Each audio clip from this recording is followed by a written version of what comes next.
N'état de plus ardent, viens, n'état de plus dans ton cœur, viens, tel que tu es ardent, viens. Ce soir, j'aimerais parler de la météo. Est-ce que c'est OK?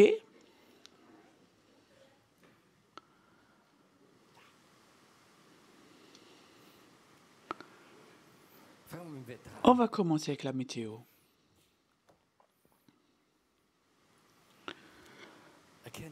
Vous connaissez tous l'orage. L'orage peut être quelque chose de terrible, même dangereux. Il peut y avoir des éclairs. Ça peut beaucoup casser de choses. Ceux qui habitent à la campagne savent combien un orage peut être dangereux quand il y a les éclairs qui viennent. Les arbres, beaucoup de choses sont cassées. Et parfois, il y a une forte pluie, beaucoup de débordements de rivières et personne ne se réjouit quand il y a vraiment un grand orage. Mais vous savez ce qu'il y a après l'orage? Ça, c'est ce que moi je trouve vraiment tellement beau. Après l'orage, l'atmosphère est différente. Mais avant que l'orage arrive, vous connaissez aussi, souvent il fait très chaud et c'est très trouble, l'air est trouble, surtout dans notre climat à Heidelberg. Là, c'est la ville la plus chaude d'Allemagne et quand il fait chaud à Heidelberg, il fait 38-39 degrés et il y a un peu d'humidité, c'est presque pas supportable, on est presque oppressé, c'est lourd et c'est toujours plus chaud, lourd, le ciel est sombre et on sait bientôt ça va tonner. Et puis l'orage arrive et on espère que la maison se casse pas, que personne ne sera blessé et que l'éclair ne tombe pas dans la maison et plein de choses. Mais si l'orage est passé et on sort de nouveau, on sent tout de suite l'atmosphère est différente. C'est juste ça. Tu peux de nouveau respirer. Et parfois, il y a même un bel arc-en-ciel. C'est le signe de l'alliance avec l'Éternel, avec la paix.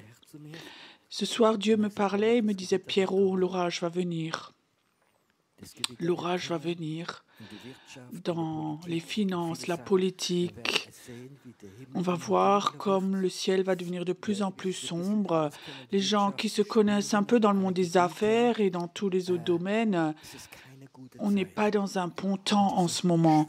Et cette lourdeur, on se sent oppressé comme ça, on le sent maintenant dans l'esprit aussi. On voit aussi en Allemagne, peut-être certains d'entre vous ont vu, où ils ont caché les versets bibliques sur les églises ou sur les immeubles. On enlève les croix, tout ce qui est chrétien, on essaie de l'enlever, on essaie de donner de la liberté. Les musulmans, on les met au même niveau que les chrétiens.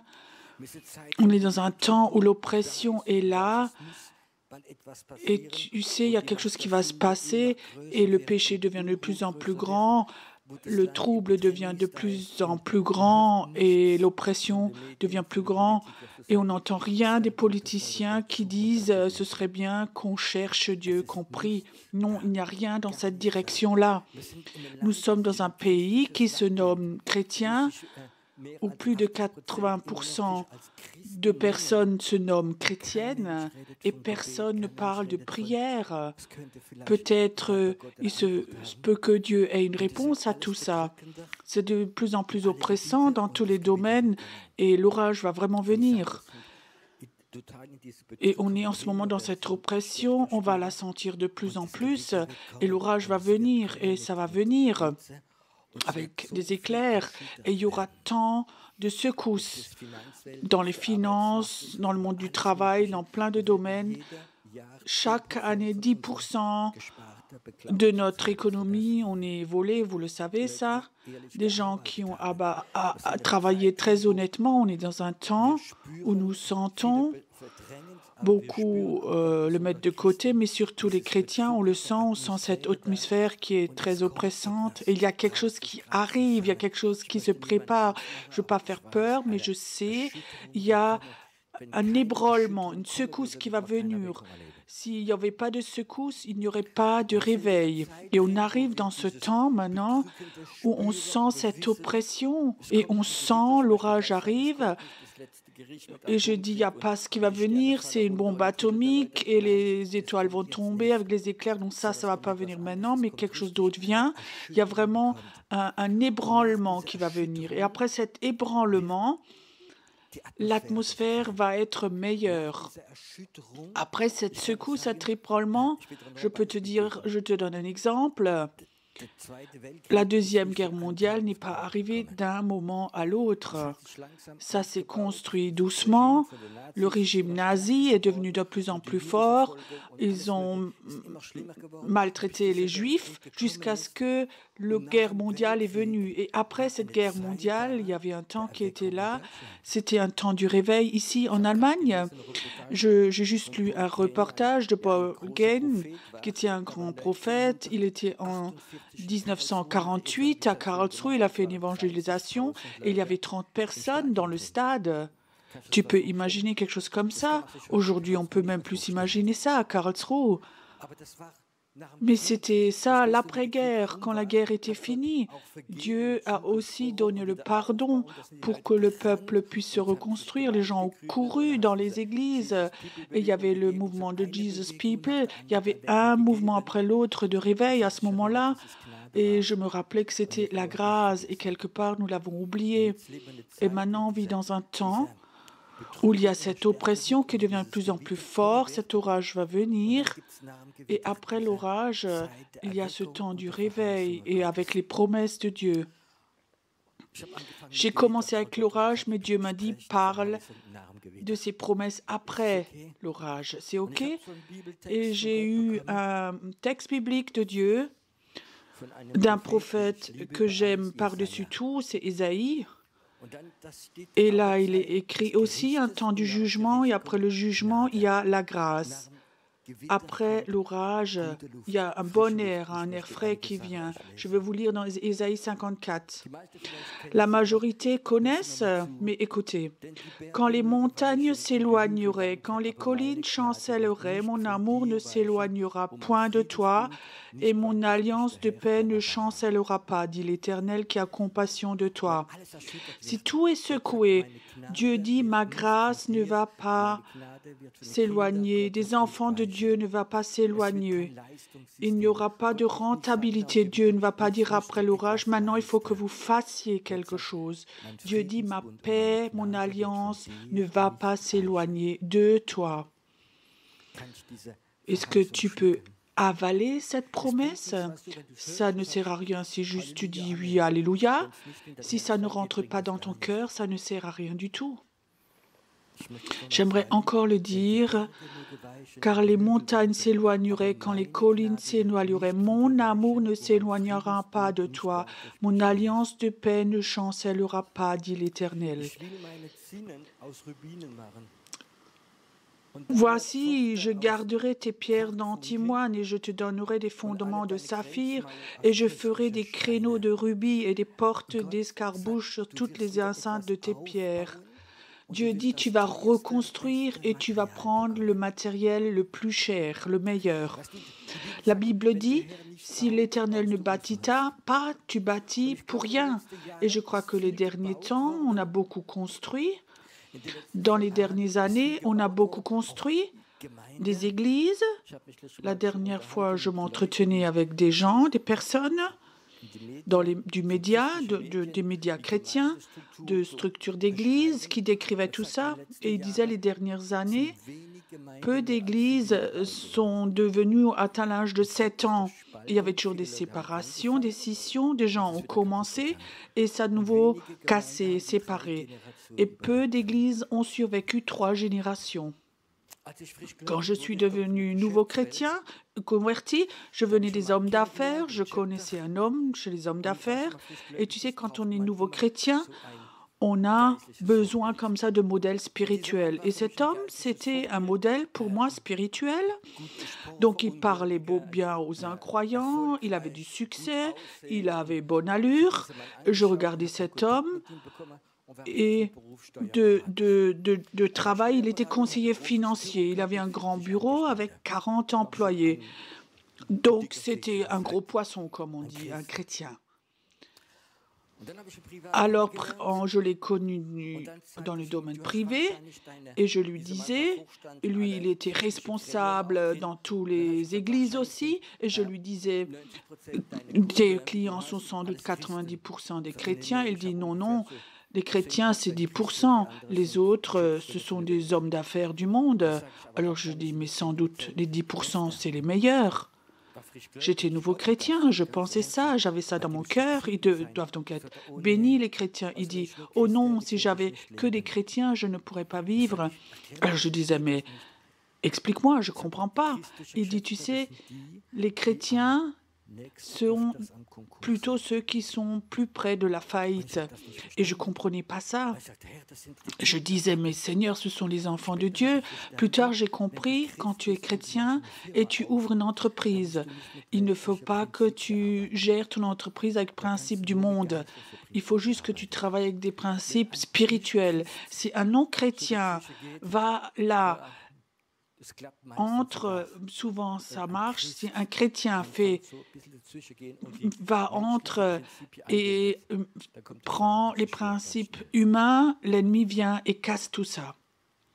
Je crois que c'est quelque chose d'important. Je te donne un exemple. Si tu es chrétien, dit la Bible, dans les Proverbes, ne fais pas d'alliance avec les non-croyants. Imagine, tu ouvres une entreprise, tu es chrétien, ton partenaire n'est pas croyant, ça ne va jamais fonctionner. Vous allez toujours avoir des différends d'opinion sur des choses très importantes.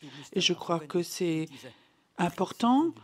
Quand tu as ces principes de la Bible, si tu es chrétien, tu ouvres une entreprise, il faut que tu apprennes à dire, Seigneur, est-ce que je dois accepter ce contrat? Est-ce que je dois accepter cette proposition? Demande le Saint-Esprit, travaille avec le Saint-Esprit. Beaucoup ont commencé, sont allés dans la routine et ils ont pris les principes du monde et souvent ils ont fait faillite. Ça, Dieu le dit. Il y a le temps qui va venir après la tempête où beaucoup d'entre vous vont construire spirituellement l'Église, des structures, les télés chrétiens, hôtels chrétiens, des choses chrétiennes. Dieu va prendre le meilleur matériel et nous aurons du succès.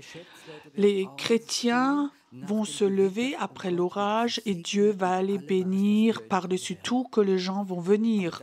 Mais ça se passe après l'orage.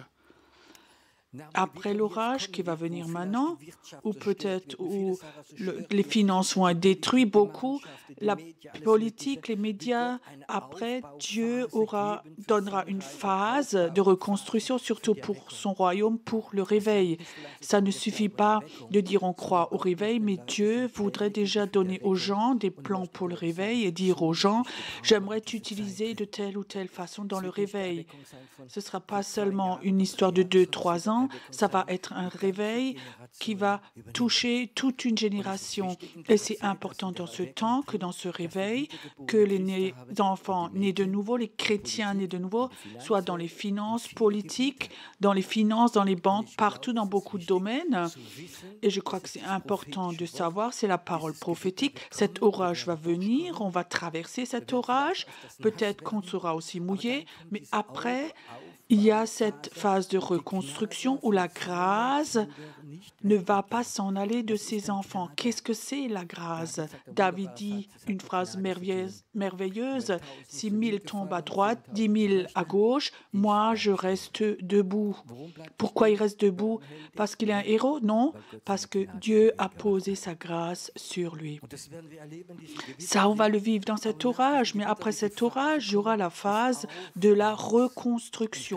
Je peux te dire, en Amérique, par exemple, on sait que les meilleurs hommes d'affaires, ce sont, qui le sait? Comment? Non, non, non, non. Non. Ils ont toute une ville en Amérique. Qui le sait? Les Mormons. Les Mormons, ce sont les hommes d'affaires qui ont le plus de succès, mais ils vivent de façon très stricte. Ils ne boivent pas de café ni de thé. Ils sont très stricts. Je ne dis pas qu'ils sont nés de nouveau et tout et ceci, cela, mais il y a un temps qui va venir où les hommes d'affaires chrétiens, quand ils prennent la grâce, ils auront du succès, ils vont construire, et je te dis, et je vais dire ce soir, ici, il y a des gens assis ici que Dieu veut utiliser. Aussi dans le monde de la banque, des médias, il y a un temps qui va venir où les chrétiens vont se lever, vont construire. Et ça, ce sont des promesses après l'orage. Après, Dieu dit encore une autre promesse. Tous tes fils seront disciples de l'Éternel et grande sera ta postérité. Tu seras affermi par la justice. Ça, c'est une promesse de Dieu. Ça veut dire après l'orage, Dieu donne les promesses. Avant l'orage, c'est pas comme ça. J'aimerais ce soir pas demander combien d'entre vous, les parents, sont tristes parce que leurs enfants ne veulent rien avoir à voir, quelque chose avec Dieu. Tu sais, moi, je ne suis pas quelqu'un qui dit des belles paroles. Moi, je suis quelqu'un de réaliste et je vois tellement d'enfants, de personnes croyantes où les gens ont tourné le dos. Aussi, en partie, les parents sont fautifs, mais c'est la situation. Je connais des enfants de pasteurs. Tu ne peux pas imaginer comme ils sont loin de Dieu. Le premier ministère que j'ai commencé, c'était mon premier groupe de maison. J'avais eu 4 enfants d'un pasteur qui était leader d'une grande œuvre et 2 enfants étaient satanistes et un était alcoolique. Je ne pouvais pas le croire, je ne pouvais pas imaginer. Et comme des choses terribles se sont passées, cet enfant qui est devenu sataniste, il a dit à 12 ans déjà, il a appris avec l'esprit à aller dans des chiens et des chats. Et il pouvait aller dans des maisons de personnes, dans ce chat et dans ce chien. Très tôt, à 6 ans, les démons sont venus, ils ont parlé avec lui. Et très tôt, il est devenu sataniste, bien que le père et la mère ont fait de la délivrance. Et j'ai vu des choses terribles chez des enfants de leaders spirituels.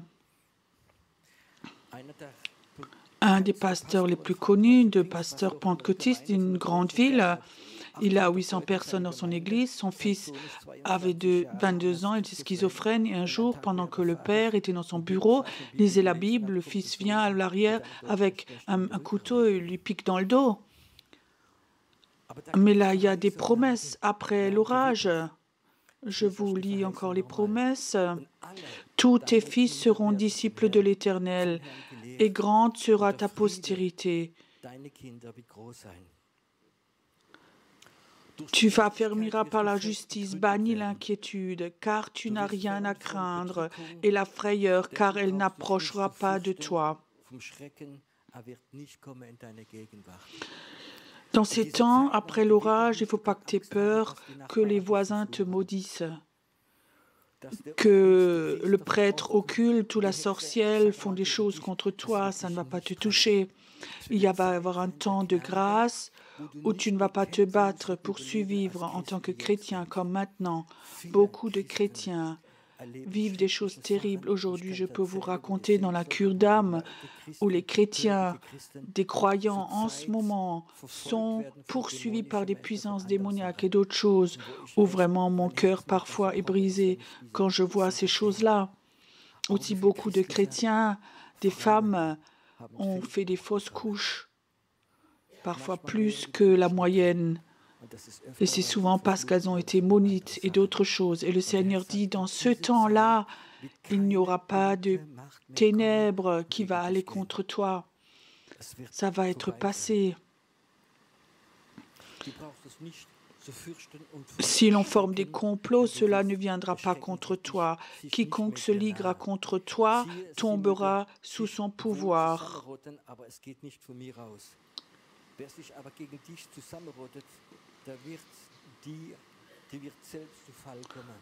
Après, il dit une autre phrase. Voici, j'ai créé l'ouvrier qui souffle le charbon-feu et qui fabrique une arme par son travail. Mais j'ai créé aussi le destructeur pour la briser. Toute arme forgée contre toi sera sans effet, et toute langue qui s'élèvera en justice contre toi, tu la condamneras. Ça, c'est une phrase merveilleuse, que tout est dans la main de Dieu. Dieu contrôle tout. Il contrôle même celui qui a construit les armes. Il contrôle même les armes de Poutine. C'est écrit dans la Bible. Dieu a tout dans ses mains. Il a même donné la vie à celui qui a créé le feu, qui a allumé le feu, qui crée les armes. Il a tout dans sa main et dans ces temps, personne, aucune arme ne pourra aller contre toi dans ce temps-là. Ça va se passer après l'orage. L'orage va tout purifier. Il y a un brisement qui va avoir, un chaos. Il va y avoir la famine, beaucoup de chômage. Il va y avoir des maladies, plein de choses. Il va y avoir la révolution. Nous allons être grandement protégés, mais après ce temps, ce réveil, il y aura un tout nouveau niveau. Sans doute, personne d'entre vous n'a vécu ce que nous allons vivre. Le réveil, c'est complètement différent de ce que nous vivons en ce moment. Le réveil, il n'y aura pas de puissance spirituelle qui vont retenir les gens. Les gens vont venir vers toi et tu vas avoir dans ce temps, tu seras libre et des centaines de personnes peuvent te maudire, ça ne va pas te toucher et tu seras béni dans ce temps-là. Je crois que c'est important de prendre ces promesses de Dieu. Je vous en lis encore une.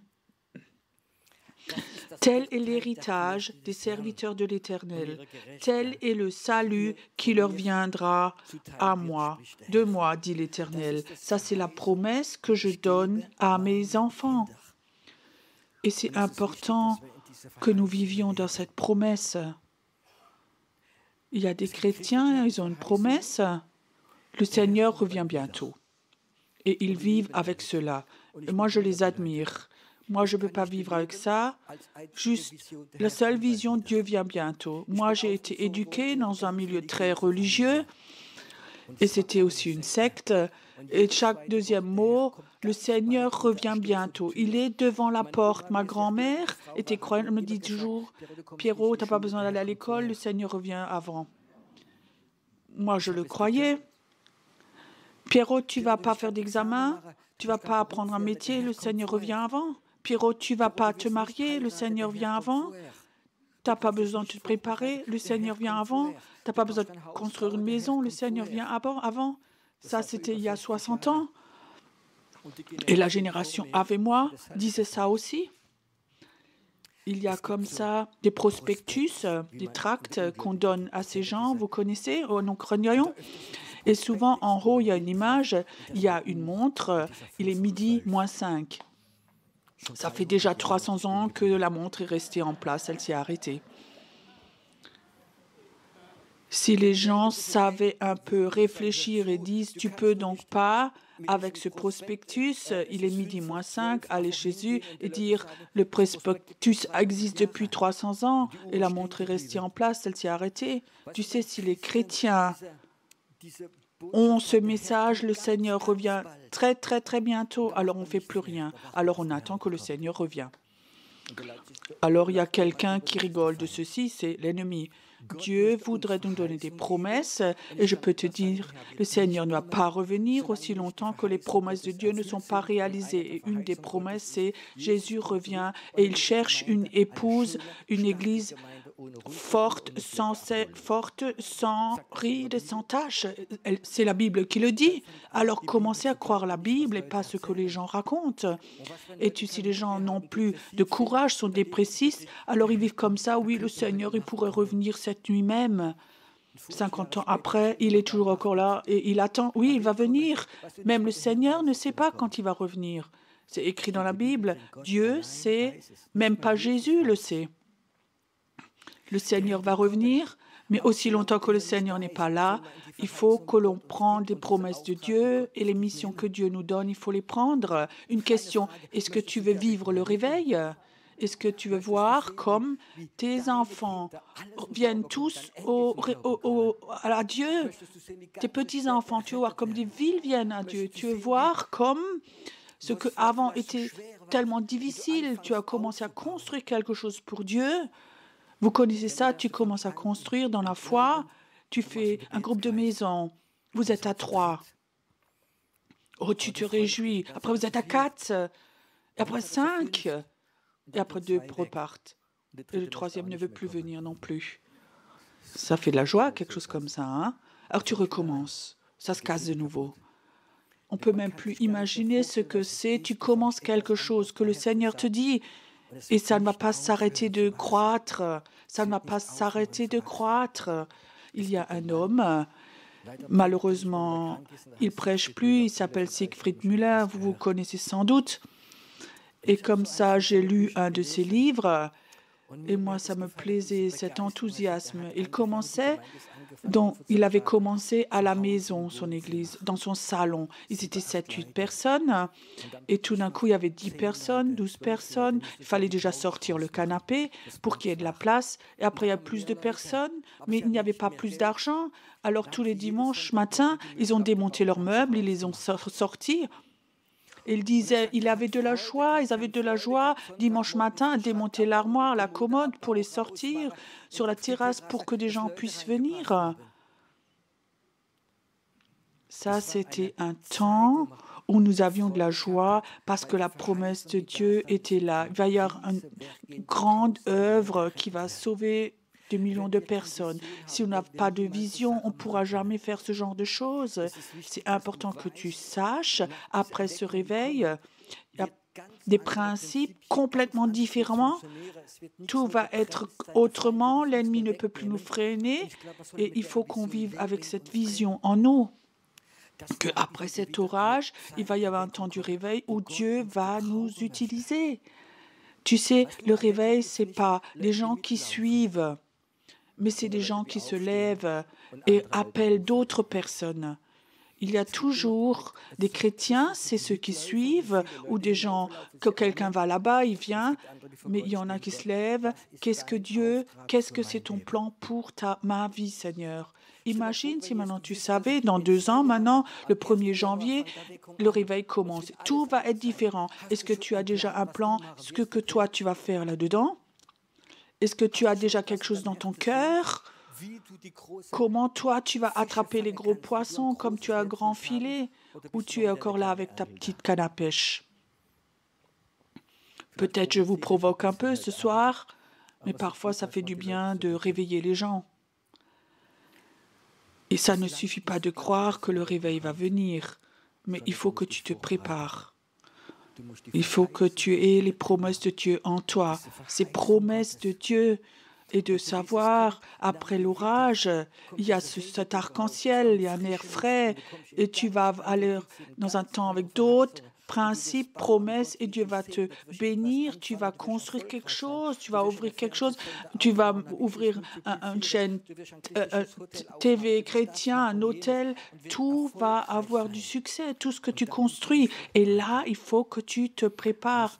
Qu'est-ce que toi, tu fais quand le réveil arrive? Oh oui, c'est beau, merci Seigneur, mais comment ça continue? Non, quand le réveil vient, il faut que tu aies un plan. Il y a de belles histoires dans la Bible d'un prophète. Il va chez une femme, elle avait des dettes. Alors il dit, ne te fais pas de soucis, ramène des récipients. Alors elle a dit à ses enfants, ramenez tous les récipients de toute la maison. Et après l'huile a coulé. Et un récipient après l'autre, ils ont rempli. Et quand il n'y a plus de récipients, l'huile s'est arrêtée. Tu penses, oh, c'est une belle histoire. Tu sais que toi, tu es un récipient, tu peux en être un. L'huile va couler. Moi, je vous promets, l'huile va couler. L'huile du réveil va couler. Mais Dieu a besoin de récipients. Ton cœur doit être un récipient. Mais si ton récipient, il n'y a pas d'attente, tu es que quelqu'un qui suit, quelqu'un qui suit n'est pas un récipient, c'est un spectateur. Ce soir, si tu crois à ces promesses, croire, c'est pas entendre, mais c'est laisser entrer la parole et prendre des décisions. Ça, c'est la foi. Si ce soir, tu entends cette promesse, et s'il y a quelque chose qui rentre en toi, il y a la foi, il y a quelque chose en toi qui commence et qui dit « je veux être un récipient, je veux avoir cette huile du réveil, j'en veux beaucoup, je veux commencer à planifier, je veux commencer à diriger ma vie, à donner ma vie pour que cette huile du réveil qui va couler. » Tous tes plans que tu fais pour les années qui suivent, il faut toujours qu'un bout de ton énergie soit là pour préparer le réveil qui va venir. Je provoque bien les gens qui ont tendance à ne pas être sûrs et à être des gens qui suivent seulement.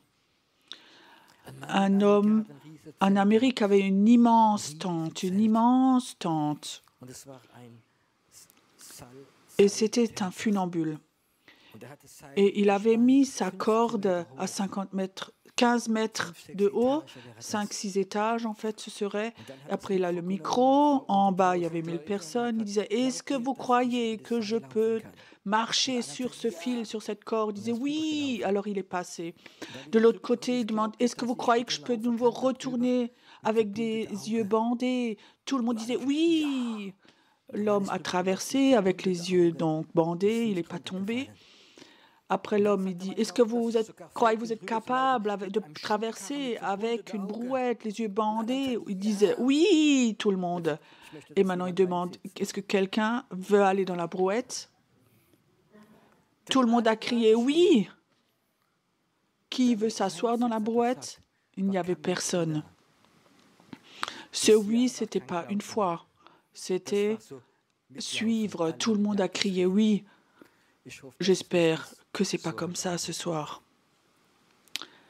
Si Jésus était là ce soir, avec cette brouette, maintenant je veux t'emmener à traverser là sur cette corde, est-ce que tu t'assieds? Et quand je traverse avec toi, le réveil va venir. Maintenant, tu peux facilement dire oui, hein?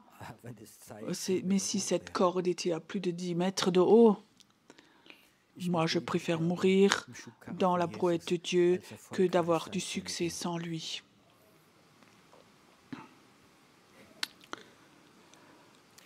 La promesse pour le réveil, il faut qu'elle soit dans ton cœur. La promesse pour le réveil, ce qui va venir, ça doit être en toi. Il faut que tu sois dans le starter block, être prêt. Vous savez qu'il y a eu toujours des hommes d'affaires, ceux qui ont eu beaucoup de succès dans la récession. Quand tout s'est détruit, il y a des gens qui avaient fait beaucoup d'argent parce qu'ils savaient que dans ce temps de destruction, un homme qui m'a imprégné en tant qu'homme d'affaires, qui m'a impressionné quand j'étais jeune, c'était à Strasbourg, un grand entrepreneur, un constructeur. Il avait 60 employés, il avait vraiment beaucoup de succès, il avait déjà 70 ans. Alors son beau-frère me racontait, j'avais demandé comment votre entreprise a commencé. Alors il dit, tout de suite après la guerre, tout était détruit à Strasbourg.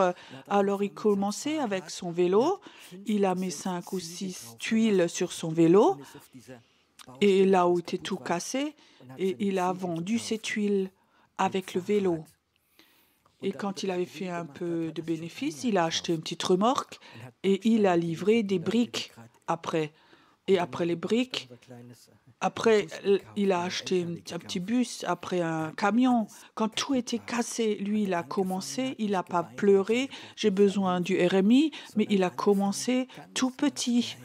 Il avait un plan pendant la guerre. Je savais que tout était détruit. Moi, je vais recommencer à construire.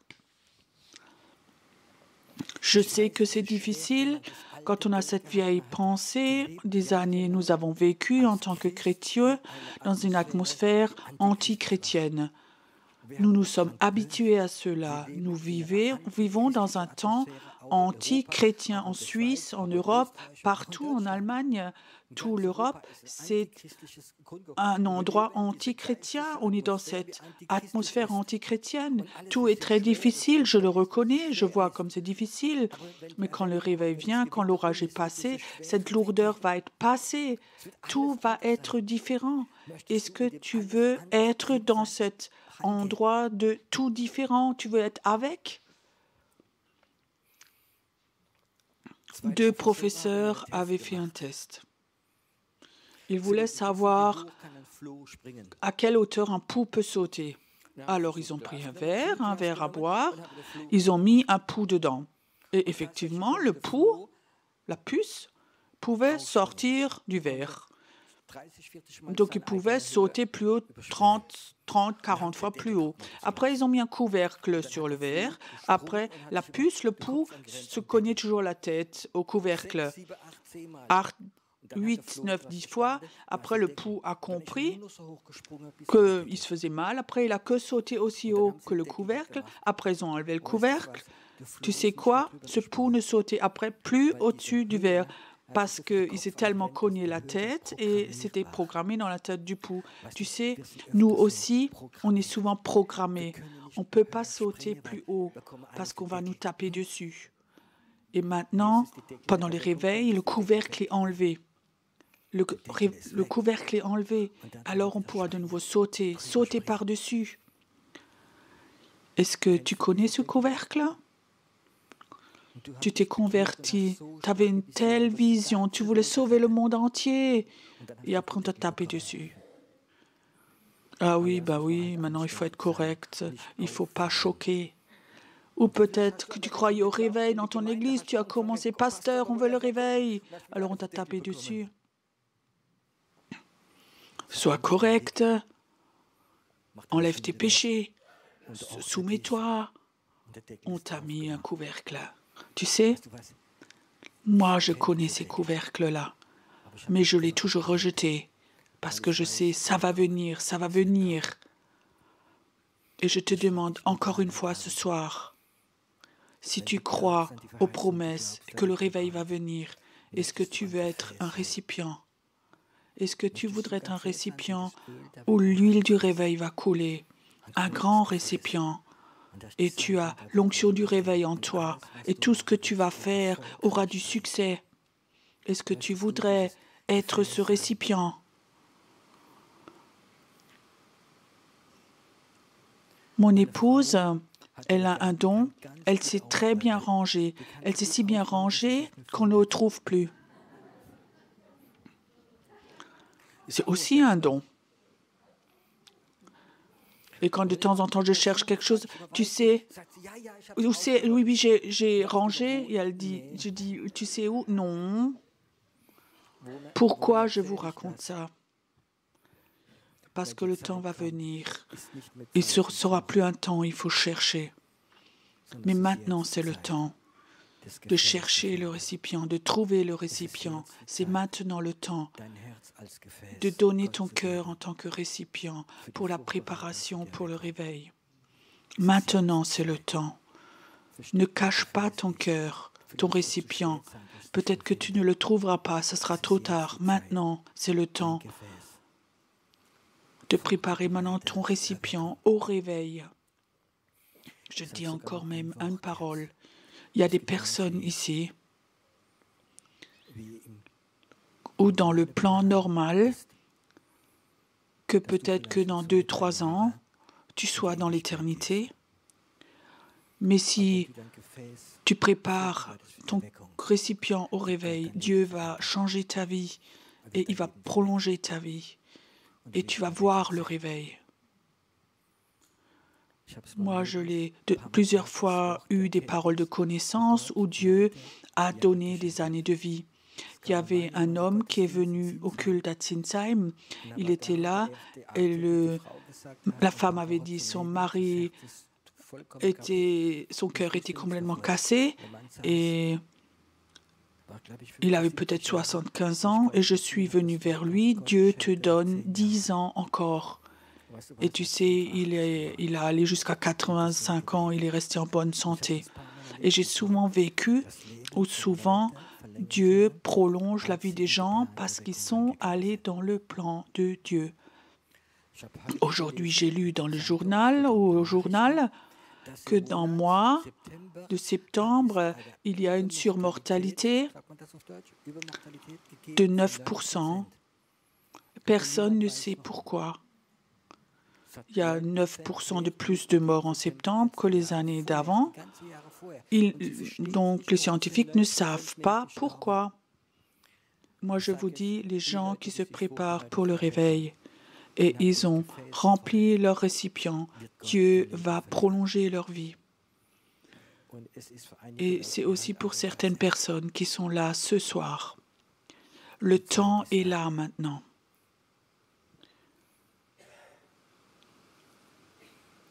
Je sens maintenant que c'est un temps saint maintenant. Est-ce que tu as cette foi que Dieu peut dire, normalement, peut-être que tu aurais encore 5 ans à vivre, mais si tu rentres dans mon plan, tu auras 15, 20 ans. Ça, c'est Dieu. Ça, c'est pour Dieu. Dieu a un roi, Hiskia. Malgré qu'il a Dieu au prophète, va là-bas, dis-lui qu'il meurt. Il lui a encore donné 15 ans.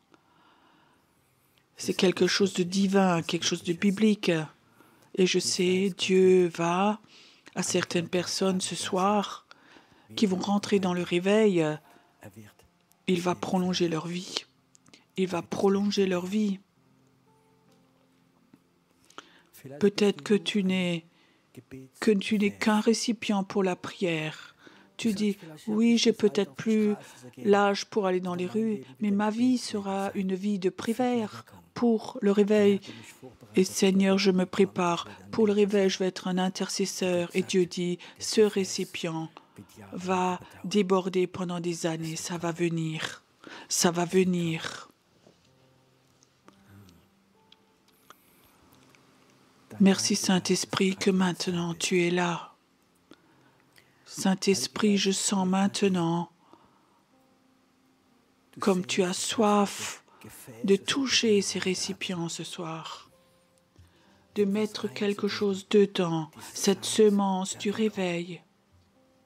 Seigneur, j'aimerais pas qu'ils rentrent chez eux. Oh, c'était un bon temps en Israël, mais j'aimerais qu'ils rentrent chez eux. Cette semence du réveil est en eux. La promesse qu'après l'orage doit être en eux. Père, où l'ennemi a tellement mis cette semence de mort dans les personnes, par la déception, par les échecs, par les doutes. Ce soir, cette semence de mort doit être détruite, doit échanger contre la semence du réveil. Ça vient maintenant. Écoute, il y a des personnes qui sont là ce soir. Ils savent ce que c'est.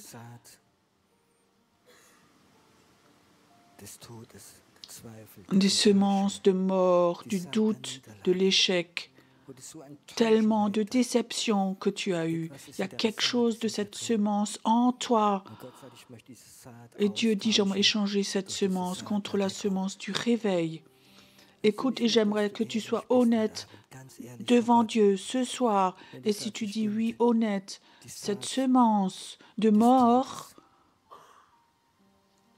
a touché mon cœur et elle est là. La déception, l'échec, je ne pouvais presque plus croire dans le réveil. Et ce soir, tu aimerais que cette semence de mort soit détruite. Tu voudrais que cette semence de mort soit détruite et que une semence du réveil rentre dans ton cœur. Alors lève-toi simplement là où tu es. Lève-toi, mets-toi devant ton Dieu. Ce soir, dis Dieu, j'aimerais cette semence de la mort, l'enlever de ton récipient. J'aimerais que cette semence de la déception, de l'échec, de le manque d'espoir que l'ennemi a mis dans ton cœur. J'aimerais ce soir, j'aimerais au nom de Jésus la détruire. J'aimerais détruire cette semence au nom de Jésus. Cette semence de mort doit être détruite. Et Seigneur, j'aimerais que ce soir, cette semence du réveil, où il y a les promesses du réveil, qu'elles viennent maintenant au nom de Jésus, qu'elles viennent maintenant. Toi qui es là, et tu as tellement souffert de cette semence de mort, tu pouvais raconter à personne tout ça, parce qu'il fallait que tu vives. Mets ton main dans ton cœur, sur ton cœur. Et je dis, cette semence doit s'en aller maintenant. Elle doit s'en aller de ton cœur. Là où ton cœur est devenu fatigué, où l'ennemi voulait t'enlever des années de ta vie, où il voulait raccourcir ta vie, où il voulait détruire ta santé. Je dis au nom de Jésus, je détruis cette semence et je dis au nom de Jésus, tu vas t'en aller et l'esprit de vie va venir, va amener le réveil.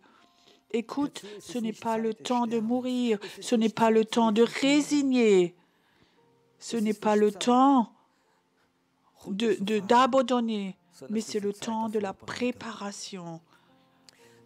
La semence du réveil, elle doit être en toi. Et écoute, toi, tu es un récipient. Toi, tu es un récipient. Et l'huile va couler. Et l'huile du réveil va rentrer en toi. Et Dieu va puissamment t'utiliser. Beaucoup de ces promesses que tu as reçues, elles vont se réaliser dans le réveil. Ton cœur doit crier après cela. Beaucoup d'entre vous ont eu des paroles prophétiques et d'autres choses. Ça ne s'est jamais réalisé. Et tu demandes, Dieu, pourquoi je ne comprends plus, je ne crois plus, je suis trop vieux. Et Dieu dit, le réveil va venir. Et tu ne vas plus te rappeler ton âge. Et tu vas voir comme cette semence du réveil va amener la vie. Ce soir, maintenant, avale la promesse. Où la semence de mort avait détruit ça. Avale maintenant cette promesse. Tu vas être un constructeur. Tu vas construire. Dieu va te donner le matériel pour ceci. Sa grâce et son amour ne vont jamais te quitter. Jamais. Et l'ennemi ne va plus te détruire ou essayer de te détruire. Aucune arme qui n'a été formée ne pourra aller contre toi. Reçois maintenant cette promesse et tes enfants vont être enseignés de Dieu lui-même. Reçois ceci. C'est ici maintenant. Reçois ceci maintenant. Laissons encore maintenant. Adorons encore un moment Dieu. Il est là maintenant. In dem Lamm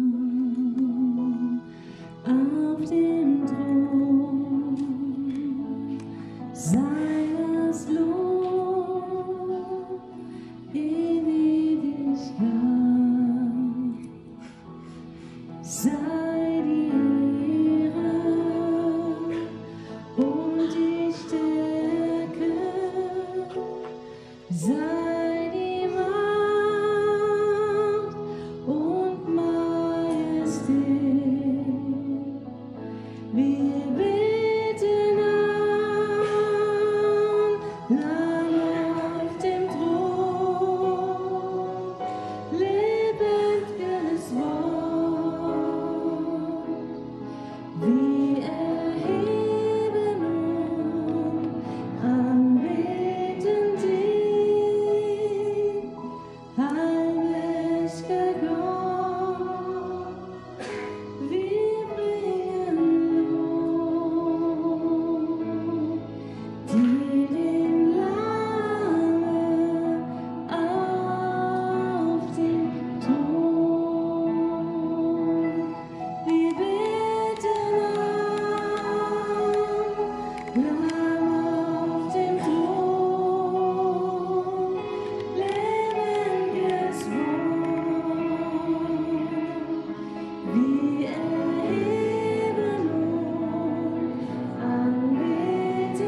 öffne du mir die Augen, öffne du mir das Herz, ich will dich sehen, ich will dich sehen. Öffne du mir die Augen, öffne du mir das Herz, ich will dich sehen.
seinen Frieden wünschen wir